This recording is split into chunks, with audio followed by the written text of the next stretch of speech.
Навигация 2015 завершается успешно. Сегодня председатель Госкомитета по обеспечению безопасности жизнедеятельности населения Якутии провел брифинг по вопросам завоза грузов. Согласно скорректированному плану, было необходимо завести 1450 тысяч тонн жизнеобеспечивающих грузов. К настоящему моменту отгружено 1321 тысяча тонн, что составляет более 96% от плана. Навигация этого года проходила в условиях продолжительного мелководья и ограничения осадки судов.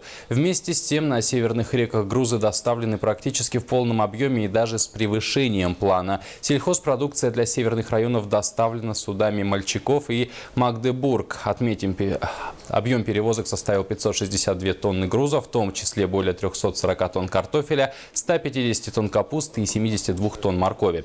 Кроме того, в рамках реализации проекта «Сила Сибири» для строительства магистрального газопровода отгружено 322 тысячи тонн грузов ПТН. Также успешно доставлены топливные ресурсы.